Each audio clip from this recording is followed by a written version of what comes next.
Hello, IGN. My name is Jose Otero, and I'm joined by James Dugan. Hello. What's going on, James? How's it going? Not too much. Oh, things are going very well. About to play some F-Zero We X. are, and this is part of IGN's sort of 120 collection of 125 Nintendo Let's Plays. We're looking back at 125 years of the company, and we're talking about some of our favorite games from their history. And this is easily one of the best ones. I mean, hands down. So I'm going in as novice. Sure. I'm driving. James is going to be telling you some fun bio stuff on the side and sharing some memories some as well. factoids. Factoids that, because this is a very sort of strange game in a lot of ways, right? I mean, F-Zero as a whole, you know, Super Nintendo launch title, definitely was one of the games that showed off the Mode 7 graphics, but then F-Zero X was sort of taking it to the third dimension, 3D and whatnot. Right.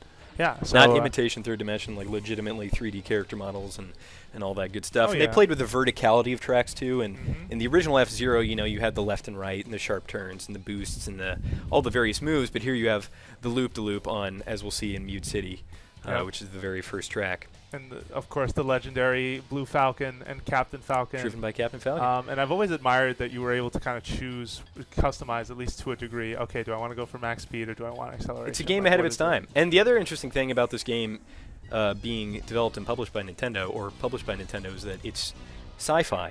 It's sci-fi racer, which isn't something that necessarily, like this kind of serious sci-fi canon, Nintendo doesn't really delve into all that often. But I think it's got some of the most unique characters. And for example, one of the racers is called the Black Bull or Black Shadow, and we may see him here. I don't know if we've unlocked him yet or racing against him. But there's a total of 30 characters. He has his own secret organization, the BS Group, who's designed his car. And our hero here, Captain Falcon, is a bounty hunter as well as a racer, playboy, billionaire. Somebody we all aspire to be. Really? So yes. So you're saying Captain Falcon? Oh, there he is, a black bull on your left. There he goes. So he is the Tony Stark of the F-Zero circuit, is yes, what you're the saying? Bruce Wayne, if you will. Oh, wow. Interesting. Okay. Before he could Falco Punch, ladies and gentlemen, he was apparently doing a lot more. No, that's cool. And you're right to point out that it is very sci-fi. Another series that Nintendo has sort of put out that is also in the sci-fi roots is definitely Metroid. Right. And that's another series that to this day, at least, we're not seeing as much of, and I almost wonder why. I mean, is it, you know, just a struggle to find the new idea? It probably is that. But okay, what are some other like interesting factoids? All right, so we have another racer named Silver Nielsen, and this is a racer that I think we can all sympathize with and kind of empathize with. He is super old, and he's raced for decades now and never missed a single race in his career. However, he's never won a single Grand Prix in his many years of racing. Despite this, he has quite the fan base because he is the ultimate underdog. Oh, wow. So he is the Glass Joe of the circuit. Yes. And interesting. Yeah. All if I had known that as a kid, I probably would have played as him. This is the cool kind of stuff they put in the manual that you'd read and go, oh I know. God, read like on the toilet while you're waiting to play the game. Exactly. You'd be like, oh my God, like there's so many cool things about this. Maybe it wasn't that cool, but it was still really funny to kind of think about and read. It must have been a lot of fun to develop too. Oh, absolutely, yeah. And you know, thankfully F-Zero still continues to live on. Look at that, you got first place. I'm a novice, man. Whatever, man. But we played that was way better than your practice. Yeah, nobody saw that, thank God. Oh, wow, Mr. EAD. That's actually a really funny name for a character. There's number 3. We have Blood Falcon, who is actually Captain Falcon's evil clone. Fun fact. James McLeod is 4th place. You get the Star Fox reference. There we go. Absolutely. All right, let's jump into the next race. You got any more sort of? Oh no, but let's keep going. We can. All right, cool. We'll probably do one more cup and then call it a day. I'm gonna stay on the legendary Blue Falcon. I'm really glad to see that at least, you know, it's been a while since we've had an F-Zero game. You know, notoriously F-Zero GX was the last one, and that was developed by Sega, and it was soul crushingly difficult, but so good in a lot of ways.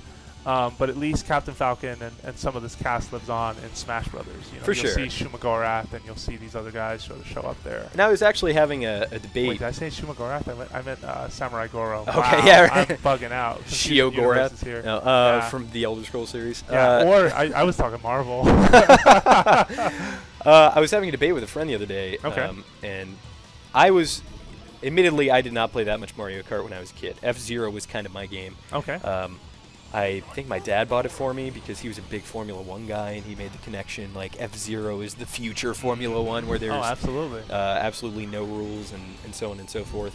But the argument was that Mario Kart in this game kind of clashed, if you will, and started occupying the same space in Nintendo's publishing repertoire.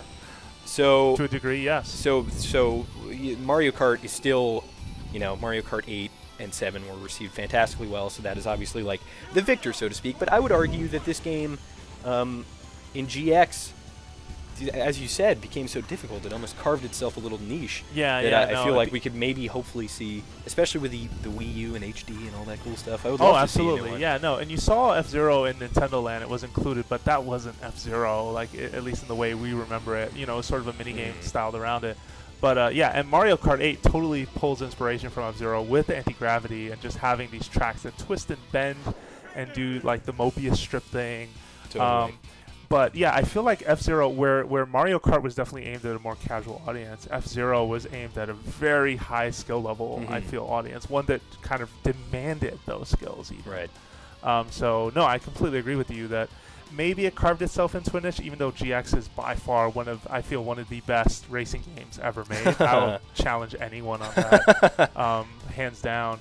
But it is a shame that it's kind of, just faded off, fallen off a bit. Yeah. Hopefully we'll see a reboot. I mean, both the movie and gaming industry are ripe with reboots and HD remakes, especially in this new console generation. So maybe we'll see some F-Zero coming back, because it's a long-standing tradition for Nintendo. Absolutely. I would love to see it come back.